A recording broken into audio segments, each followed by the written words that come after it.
بسم اللہ الرحمن الرحیم۔ السلام علیکم۔ مولانا عطاء اللہ شاہ بخاری رحمۃ اللہ علیہ کہا کرتے تھے، اے ہندوستان والو، میں نے تمہیں اتنا قرآن سنایا کہ میں سرسر کو سناتا تو صبا بن جاتے، میں پتھروں کو سناتا تو موم ہو جاتے، میں دریاؤں کو سناتا تو طوفان تھم جاتے، اور میں موجوں کو سناتا تو ان کی طغیانی رک جاتی۔ پتہ نہیں تم کس چیز سے بنے ہو، کس خمیر سے بنے ہوئے ہو؟ تمہارے سینوں میں دل نہیں ہے؟ پتھر ہے، اور پتھر سے بھی زیادہ کوئی چیز سخت ہے؟ الحجارہ، پتھر بھی اللہ کی ہیبت سے لرزتا ہے، کانپتا ہے، اور تم کون سے انسان ہو بھائی؟ کیسے سینوں میں دل لیے پھرتے ہو کہ 5 دفعہ اتنا بڑا بادشاہ تمہیں پکارے تو تم اس کی پکار پر نہیں آتے؟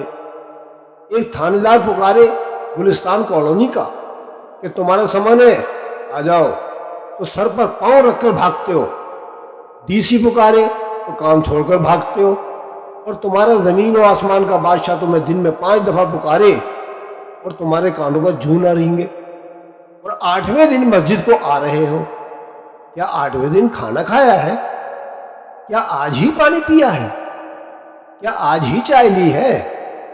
یہ ایسی جفا اپنے آپ سے کرتے نا، شیطان سے کرتے، ملک و مال سے کرتے، اپنی دکانوں سے کرتے۔ یہ بے وفائی صرف اللہ سے کیوں کی ہے؟ جس زمین پر سجدہ نہ ادا ہو، اس سے بڑا بھی کوئی جرم ہے؟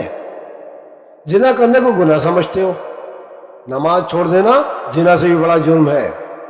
رشوت کھانے کو تم گناہ سمجھتے ہو، نماز کا چھوڑ دینا رشوت کھانے سے بھی بڑا جرم ہے۔ قتل کر دینا بڑا گناہ سمجھتے ہو، نماز کا چھوڑ دینا قتل سے بھی بڑا جرم ہے۔ سجدے کا ہی تو انکار کیا تھا شیطان نے۔ شیطان نے کوئی زنا کیا تھا؟ کیا کوئی قتل کیا تھا؟ کیا کوئی شراب پی تھی؟ کیا کوئی جوا کھیلا تھا؟ کیا کوئی شرک کیا تھا؟ نہیں، شیطان صرف سجدے کا انکاری ہوا۔ ایک سجدے کا انکار کر کے وہ ہمیشہ کے لیے مردود ہو گیا۔ اس مسلمان کو ہوش نہیں جو روزانہ دن میں 5 نمازوں میں 96 سجدوں کا انکار تو ہم نہیں کہہ سکتے، لیکن ان کو ادا کرنے میں سستی سے کام لیتا ہے۔ فجر میں 4 رکعتوں میں 8 سجدوں کا، ظہر میں 12 رکعتوں میں 24 سجدوں کا، عصر میں 8 رکعتوں میں 16 سجدوں کا، مغرب میں 7 رکعتوں میں 14 سجدوں کا، عشاء میں 17 رکعتوں میں 34 سجدوں کا انکار کرتا ہے۔ اگر ان نمازوں میں صرف فرض رکعتوں کا حساب لگایا جائے تو 17 رکعتیں بنتی ہیں، جن میں کل 34 سجدے ہوتے ہیں۔ ارے یہ تو فرض ہیں، یہ کیسا انسان ہے؟ ان سجدوں کو ادا نہ کرنے کے بعد بھی آرام سے روٹی کھا رہا ہے، بڑے آرام سے چائے پی رہا ہے، آرام سے قہقہے لگا رہا ہے، آرام سے اخبار پڑھ رہا ہے، اور دنیا کے مشاغل میں مصروف ہے۔ اس ذات باری کا شکر ادا کرنے کے لیے اس کے پاس وقت نہیں ہے۔ یہ نہیں سوچتا کہ صرف ایک سجدے کا انکار کر کے شیطان ہمیشہ کے لیے مردود ہو گیا۔ جس نے فجر کے سجدوں کو ادا نہ کیا، پھر ظہر کے سجدوں کا مذاق اڑایا، پھر عصر کے سجدوں کو ترک کیا، پھر مغرب و عشاء کے سجدوں کو ترک کیا، دنیا کی رنگینیوں میں گم رہا۔ گھر میں بھی نماز پڑھ لینا چلو نماز نہ پڑھنے سے بہتر ہے، لیکن یہ بھی تو نماز کا مذاق ہی ہے۔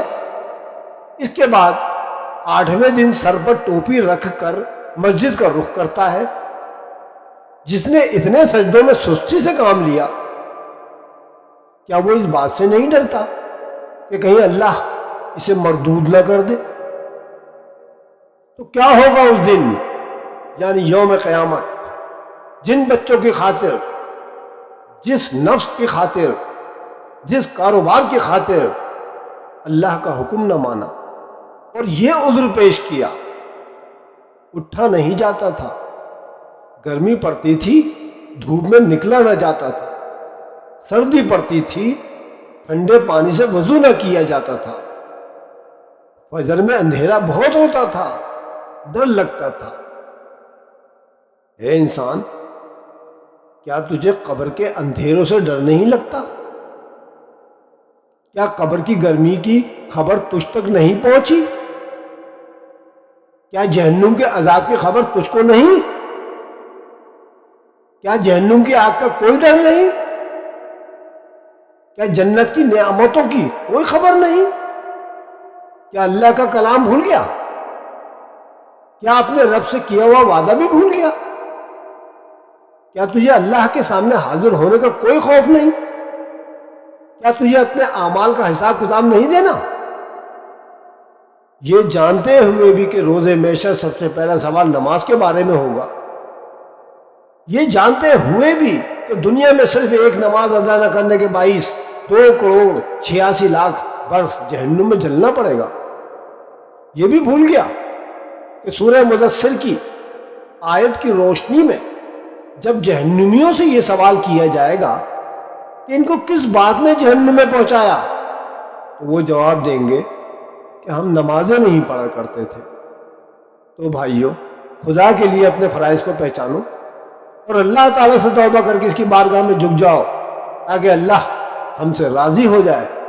آخر میں اللہ تعالیٰ سے دعا ہے کہ وہ ہم سب لوگوں کو اپنا شکر گزار بندہ بنائے، ہم سب کو اپنے فرائض ادا کرنے اور 5 وقت نماز خشوع و خضوع سے ادا کرنے کی توفیق عطا فرمائے۔